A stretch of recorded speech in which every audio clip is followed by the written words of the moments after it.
Hello everyone, welcome back to Boss Economic World, where we slice through the geopolitical noise, toss out the mainstream salad, and serve you the raw, bloody steak of economic truth. I'm your host, the Boss. Today is December 13th, 2025. If you checked your phone this morning, you probably saw a very triumphant post on Truth Social from President Donald Trump claiming he has personally saved Southeast Asia, stopped a war, and probably rescued a kitten from a tree while he was at it. He claimed a total ceasefire between Thailand and Cambodia. Well, folks, hold on to your wallets, because reality just called, and it's leaving a voicemail full of explosions. While the ink was drying on Trump's digital victory lap, Thai fighter jets were busy dropping 7 bombs on the Cambodian province of Pursat. That's right. At the exact moment Washington was popping the champagne, Bangkok and Phnom Penh were reloading their artillery. Today, we are going to look at why this war is happening, why the so-called Kuala Lumpur peace accords are worth less than the paper they're printed on, and most importantly for your portfolio, why this seemingly local border spat is actually a fight over a $300 billion energy jackpot that could crash the Southeast Asian markets. Let's peel the onion. Let's look at the timeline, because it's a comedy of errors with tragic consequences. On Friday, President Trump announces to the world that he has brokered a ceasefire. He claims both sides have agreed to cease all shooting and return to the terms of the deal signed in Malaysia back in October. The markets breathed a sigh of relief. The Thai baht rallied 0.5% in minutes. But here is the kicker, nobody told the armies. By Saturday morning, today, Thai Prime Minister Anutin Charnvirakul took to Facebook. And let me tell you, Anutin isn't known for being subtle. He didn't thank Trump. He didn't talk about peace. He wrote, and I quote, "Thailand will continue to perform military actions until we feel no more harm and threats to our land and people. I want to make it clear. Our actions this morning already spoke. That is diplomatic speak for, we are not stopping." Thailand claims Cambodia has been firing rockets into civilian areas since Friday night. Cambodia claims Thailand is launching unprovoked airstrikes. And Cambodian Prime Minister Hun Manet? He's calling for the US and Malaysia to use spy satellites to prove who shot first. So, we have the President of the United States saying peace, and the Prime Ministers of Thailand and Cambodia saying war. This is the most serious escalation since July. We are talking about nearly 24 dead and 500,000 people displaced. But why? Why, in 2025, when both these countries are desperate for economic recovery, are they blowing each other up? If you listen to the news, they tell you it's about a landmine. A Thai soldier stepped on a mine last month, Thailand blamed Cambodia, Cambodia denied it, and the ceasefire collapsed. Prime Minister Anutin called it definitely not a roadside accident. Ladies and gentlemen, nations do not go to war over a single landmine. That is the spark, not the dynamite.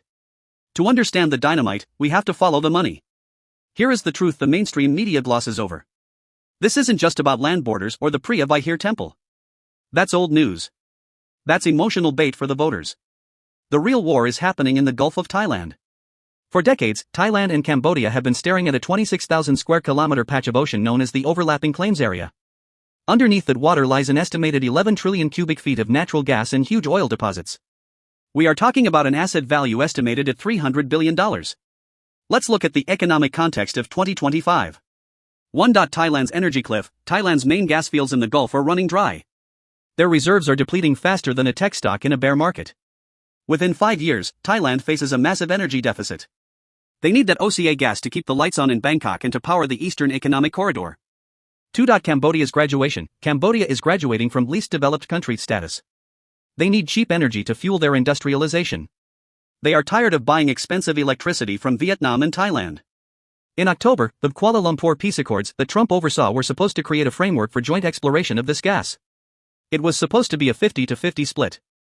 A win-win. But here is where it gets dirty. Sources indicate that the internal negotiations broke down over sovereignty rights. Thailand wants the gas but refuses to acknowledge Cambodia's maritime borderlines because it fears losing territory on land. Cambodia refuses to let Thailand drill until the land border is fixed. So, when Anutin says he is fighting to eliminate threats, he isn't just talking about soldiers. He's establishing dominance. Both sides are using the land border conflict to create leverage for the maritime negotiations. They are trading artillery shells on land to gain percentage points in the sea. It is a high-stakes poker game, and the chips are human lives and national economies. Now, let's analyze the Trump factor. Why is the US president so involved in a jungle skirmish in Southeast Asia? 2 words, supply chains.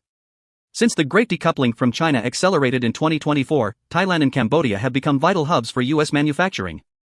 Thailand makes the hard drives and car parts, Cambodia makes the textiles and solar panels.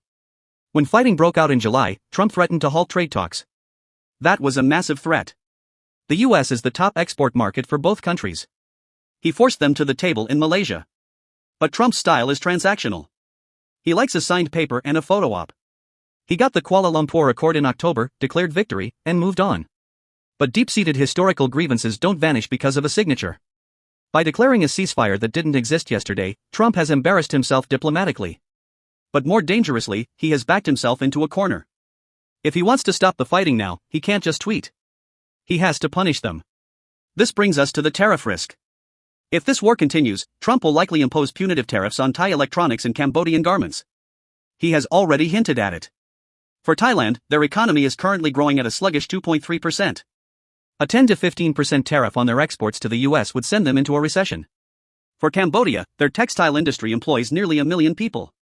Tariffs would lead to mass layoffs, adding fuel to the fire of civil unrest. The irony? The peace broker might end up being the economy crusher. Let's get to the numbers. How does this impact the general public and the investors watching this channel?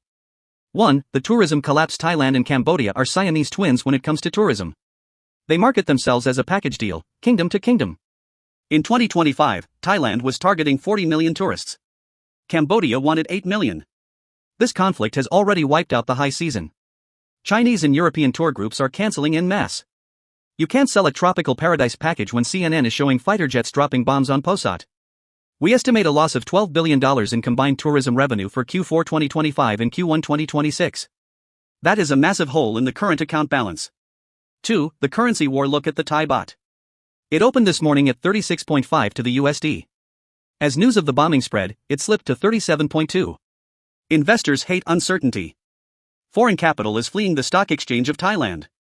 The SET index is down 400 points since the July clashes. If you are holding Thai assets, you are effectively holding a grenade with the pin pulled halfway out. The Bank of Thailand has limited reserves to defend the currency if this war drags on. 3. The supply chain shock. The border region isn't just jungle, it's a logistics corridor. Cross-border trade between Thailand and Cambodia is worth roughly $10 billion annually. That has ground to a halt. Fruits, vegetables, and construction materials are rotting in trucks at closed checkpoints. More critically, migrant labor is frozen. Thailand relies on 2 million Cambodian workers to peel shrimp, build condos, and harvest rubber. 500,000 have been displaced or fled back home. Thailand is facing a labor shortage that will spike inflation in the construction and food sectors. So, what is the endgame? Cambodian Minister of Information Nethvitra said yesterday that Thailand has provided no verifiable evidence regarding the landmine. He called Thailand's actions politically motivated. He's right, but not in the way he thinks. Prime Minister Anutin is a savvy politician. He knows that in Thailand, nothing boosts poll numbers like a little nationalism. By looking tough on Cambodia, he secures the support of the conservative military elite in Bangkok. However, Hun Manet is not his father. He is West Point educated.